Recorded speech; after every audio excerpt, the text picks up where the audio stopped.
preguntaran cuál es el resumen del Evangelio de Juan, me ceñiría a una palabra, a una sola palabra. Y fijaos que el Evangelio de Juan es bastante amplio, a pesar de que son solo 21 capítulos. Habla de muchísimas cosas, pero hay una que destaca ante todo, y es el amor. O sea, Dios es amor, y Jesús, que es Dios, nos demuestra qué es realmente el amor. Lo comentaba en algún episodio que mi vida, antes de conocer a Jesús, pensaba que sabía qué era el amor, me pensaba que sabía muchísimo sobre el amor, hasta que conocí a Jesús y me tuve que callar, porque literalmente no tenía ni idea de lo grandioso e infinito que podía ser el amor. Entonces Él nos muestra ese ejemplo, nos habla constantemente de cuánto nos ama, o sea, continuamente nos lo está repitiendo, continuamente nos lo está haciendo ver, ya no solo con palabras, sino con obras sobre todo. Y habla de ese amor que Dios nos tiene, tanto amó Dios al mundo, ese amor habita en nosotros y nosotros le dejamos habitar, porque Él siempre respeta la libertad. Los amó hasta el final, hasta el extremo. Es decir, el amor de Dios no tiene límites. Estuvo centrado en los demás hasta el extremo, los protegió hasta el final. O sea, no dejó que ninguno se perdiese. Y aquel que se perdió fue para que se cumpliese la Escritura. Otro tema relevante, pero que muy relevante en los Evangelios, y en este ha sido una cosa increíble. O sea, todas las cosas que iban sucediendo eran para que se cumpliese la Escritura, porque la palabra de Dios es fiel y Dios hace todo lo que dice. Por lo tanto, cada cosa que fue escrita de lo que le iba a suceder al Mesías, al Hijo del Hombre, fue cumplida. Así que, pues también otra de las cosas es ese mandamiento nuevo que deja Jesús, y no es un mandamiento que Él crea nuevo, totalmente inventado por Él, sino lo que realmente está haciendo es darle una nueva definición a través de su ejemplo. Y luego esa tarea, por decirlo de alguna manera, que os deja de decir que os conozcan por el amor que os tenéis los unos a los otros, que sepan que sois mis discípulos por ese amor que os tenéis. O sea, las personas deberían reconocernos a los católicos por ese amor que nos tenemos los unos a los otros. Siempre no es fácil, claramente.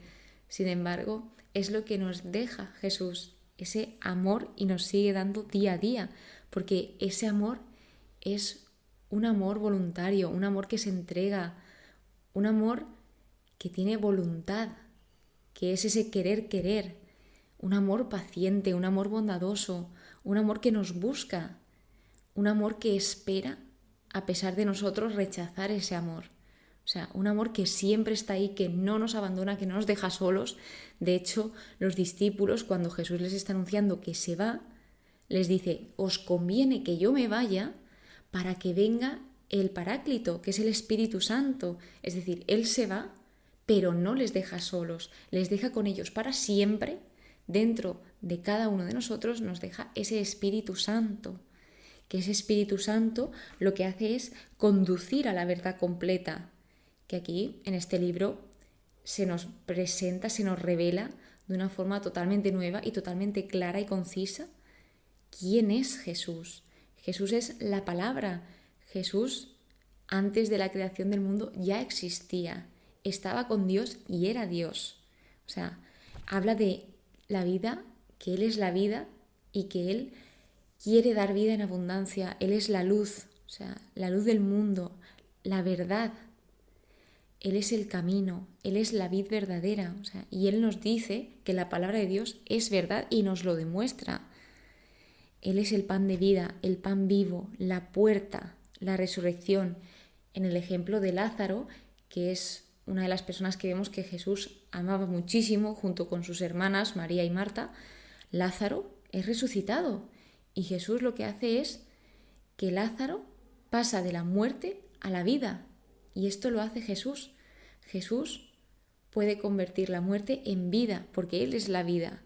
Y Él quiere darnos esa vida eterna, que esa vida eterna simplemente consiste en creer en Jesús y escuchar su palabra, consiste en conocer a Dios y a Jesús. Y esta vida eterna no comienza cuando nos morimos, sino comienza aquí y ahora, que es una de las cosas que aprendí. Vemos cómo Jesús nos puede ayudar a la hora de ejemplo, de cómo actuar, de cómo tener una buena relación personal con Dios, porque esto es muy importante, que tengamos nuestra propia relación personal con Dios. Y por algo se empieza, Él nos busca, pero se nos invita a que le busquemos, se nos invita a la oración. Jesús es el Cordero de Dios que quita el pecado del mundo, es decir, Jesús, una persona que nunca pecó, se pone en nuestro lugar por amor para que nosotros seamos libres, para salvar al mundo, porque eso es lo que repite constantemente. Yo he venido para salvar al mundo. Entonces Jesús se ofrece en ese sacrificio como Cordero de Dios, que el Cordero era un sacrificio que solían ofrecer en el Antiguo Testamento los judíos, y ahora en este Nuevo Testamento, en ese nuevo pacto, en esa nueva alianza que hace Dios con el hombre, es Jesús el que se entrega y es ese Cordero que se sacrifica por toda la humanidad. Jesús es el buen pastor. Eso quiere decir que le importamos, que nos llama a todos y cada uno por nuestro nombre, que nos dice que somos únicos, porque ¿qué pastor llama a todas y cada una de las ovejas por su nombre una a una? Solo Jesús hace esto. Jesús da su vida por las ovejas que somos todos nosotros. Jesús es Salvador, libertador. Él quiere la libertad para nosotros, pero Él no nos puede obligar a ser libres porque no tendría ningún sentido que Él buscase la libertad y que luego nos obligase a ser libres. O sea, ¿qué sentido tiene eso? Entonces Él respeta nuestra libertad. Y Él es muy, pero muy paciente, porque vemos cómo constantemente, pues ya no solo los discípulos, sino que los fariseos y otras personas no paran de preguntarle lo mismo, literalmente lo mismo, pero no hay mayor sordo que quien no quiere oír. Y esto nos pasa muchas veces, que nosotros, pues hay cosas que no entendemos y venga a preguntar y nos lo están respondiendo, incluso dejando claro en muchas ocasiones, y no queremos oír. Y esto me recuerda cuando los discípulos no comprendieron toda la primera. Hubo cosas que incluso Jesús les dijo, esto ahora no lo entendéis, pero lo entenderéis. Cosa que se vio porque ellos, cuando llegó el punto, entendieron.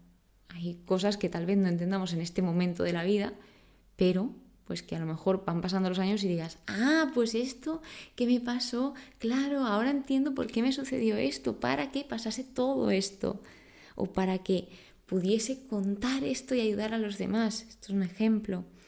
Jesús sana, cura, acompaña, es agradecido, es bondadoso, Él comparte, reparte, Él es maestro, Él enseña y Él prepara, advierte a sus discípulos y a las personas. Él venció a las tinieblas, o sea, la muerte, el diablo, no tiene ningún poder sobre Jesús. Y nos habla sobre el diablo un poco en este libro y nos dice que él desde el principio fue homicida y que él es el padre de la mentira. Jesús también sentía, Jesús estuvo cansado y descansó, Jesús amaba y sigue amando. Jesús, cuando vino al mundo y se encarnó y fue humano, se conmovió interiormente, se turbó. También, pues, tuvo lágrimas, o sea, lloró por la muerte de su amigo Lázaro, como cualquier humano.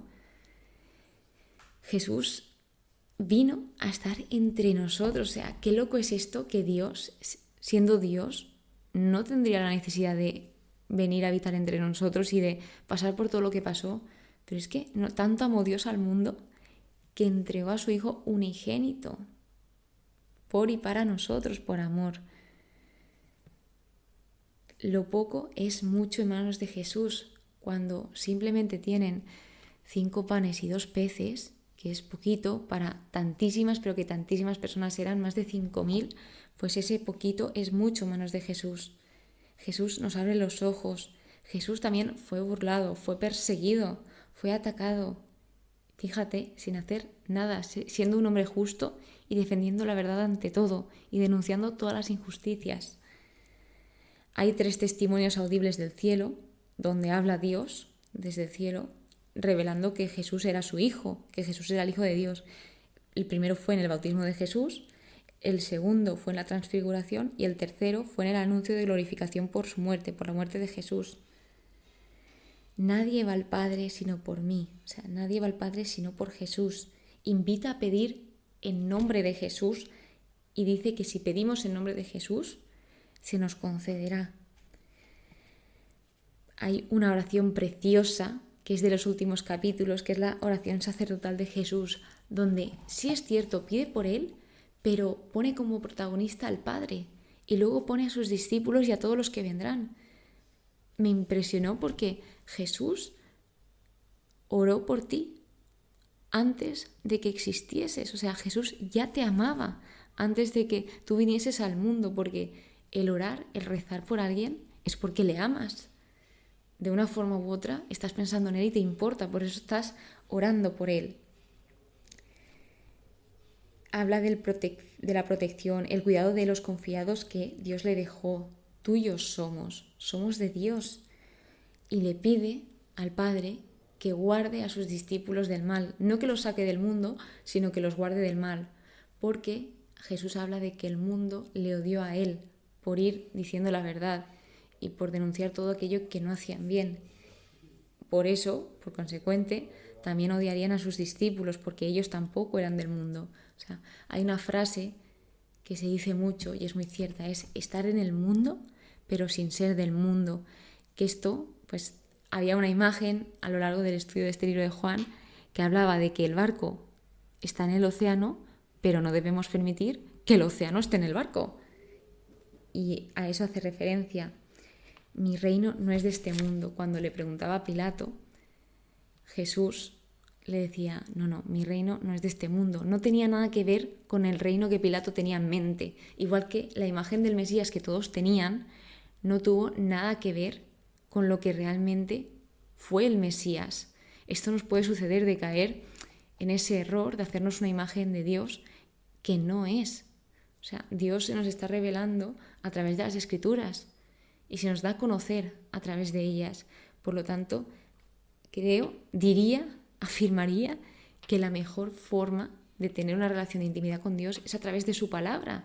Esa palabra que deberíamos de estar inmensamente agradecidos de que nos dejó, porque no todos tuvieron esto en sus manos.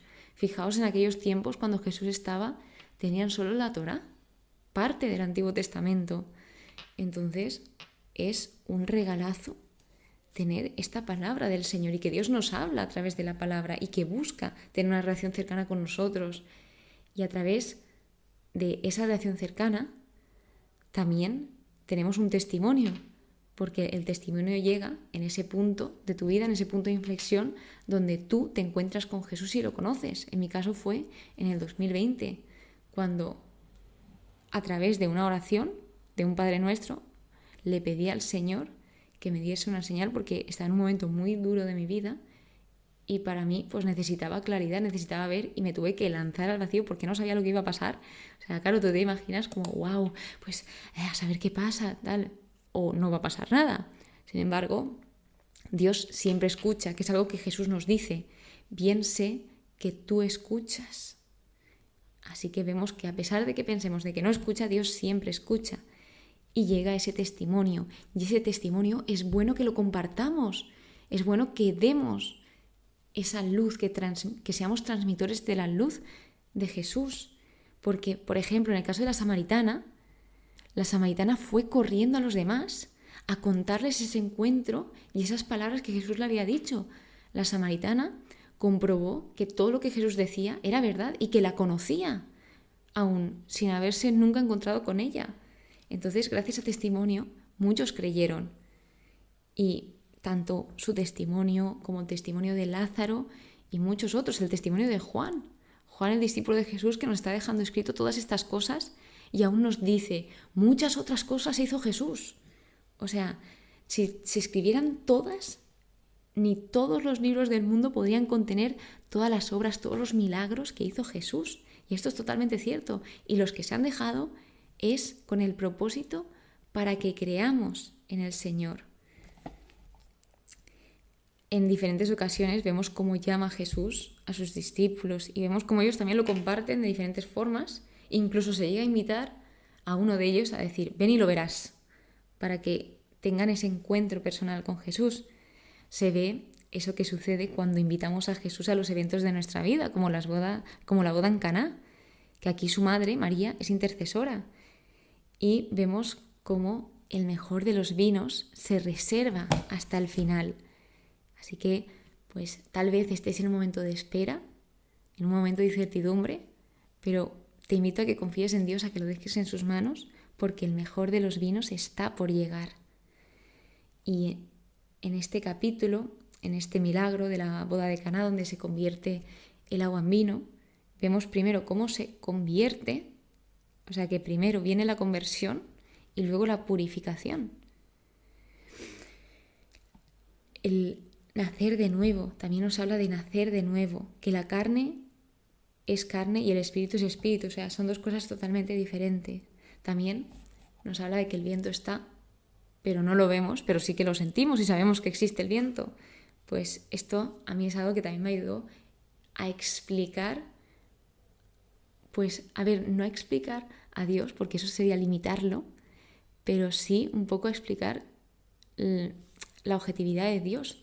Dios existe, o sea, ya no solo por lo que hablan las Escrituras y por todos los testimonios que han venido antes de este siglo, sino porque en mi vida y en la vida de los demás lo he podido comprobar.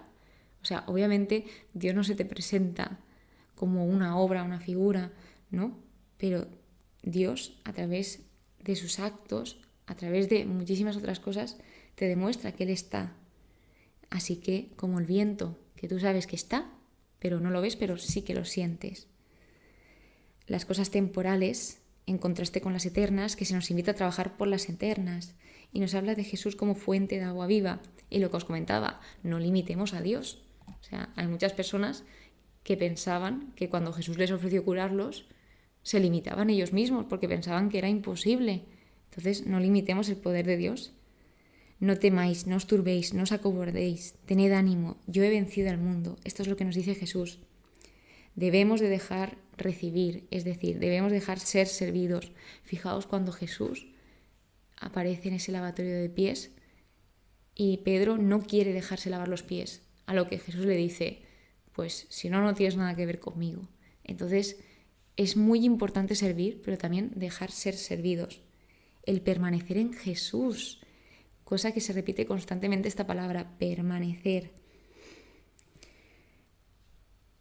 La verdad os hará libres, aquel libre de pecado. Cuando todos condenaron a esa mujer, Jesús les mostró que todos tenían pecados.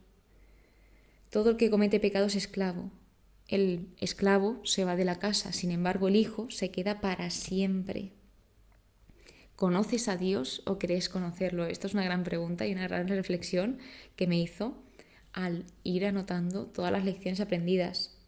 Solo sé una cosa, era ciego y ahora veo. O sea, vemos cómo esta persona, que fue ciega de nacimiento, le dijo a los fariseos, después de sus repetidas preguntas y sin que ellos quisiesen escuchar, que él pues no conocía nada de Jesús, no sabía todo acerca de Jesús, pero sí sabía cómo había tocado su vida. O sea, no hace falta que seamos expertos en conocer a Jesús, sino con que sepamos aquello que ha hecho en nuestra vida, ya va siendo algo. Y también destaca la unidad, el ser todos unos. Él habla de unión, como el Padre y Él son unos, que así todos nosotros seamos uno, que estemos unidos, que Él lo que intentó y lo que sigue intentando día a día es que nos reunamos todos. Sin saberlo, muchas de las personas de este Evangelio que estaban en contra de Jesús hicieron su voluntad porque Dios está en control. Otra de las preguntas para reflexionar es, ¿prefieres la gloria de Dios o de los hombres? Que esto sucedió, que muchos por miedo prefirieron la gloria de los hombres. La cruz es señal de victoria, la cruz es señal de salvación. Ese mujer, ¿por qué lloras? Cuando María Magdalena fue la primer testigo de la resurrección de Jesús, una mujer. Y esto nos dice algo, esto le está dando dignidad a la mujer porque en esa cultura la mujer no era un testigo fiable, no tenían una posición como la podemos tener hoy en día, o sea, eran muy discriminadas. Entonces esto es muy significativo que una mujer sea el primer testigo de su resurrección. Jesús le está dando este lugar y cuando la llama por su nombre, María le reconoce, porque antes de, cuando le estaba preguntando, a ella aún no lo había reconocido. Este libro también nos muestra cuando Jesús establece el sacramento de la reconciliación, de la confesión. Es muy importante pedir perdón por todos aquellos nuestros pecados, porque cuando nos confesamos nos vamos quitando esas piedras de la mochila que tenemos detrás y que nos cuesta andar con ellas. Dichoso aquel que crea sin haber visto. No hace falta ver para creer, sino creer para ver. La universalidad de esos 153 peces que pescan los discípulos cuando Jesús, tras resucitar, les dice: echad las redes otra vez. Ahí aún no lo conocían. O sea, y a pesar de ser tantos peces, la red no se rompió. Y esto habla de la Iglesia, de que la Iglesia acoge a todos y de que a pesar de ser muchos, no se rompe. Ese reconocimiento de Juan, de cuando ve obrar a Jesús, dice a Pedro: es el Señor. Y esa pregunta de Jesús hacia Pedro, de ¿me amas? Hasta 3 veces, y esa última respuesta de Pedro diciéndole: Señor, tú lo sabes todo, tú sabes que te amo. Esa invitación renovada a Pedro tras negarle 3 veces antes de su crucifixión. Pues también que nos fijemos y nos centremos en nuestra propia relación, no en la de los demás como hizo Pedro. Debemos de fijarnos en cómo estamos con Jesús y en fortalecer nuestra relación, no la de los demás. Por último, vemos que la obra de Dios no tiene fin, el amor de Dios no tiene límites. Y así es, o sea, constantemente nos habla y nos muestra qué es el amor. Para mí ha sido una maravilla estudiarme este Evangelio según San Juan, al igual que todos los libros de la Biblia y de la vida, iba a decir.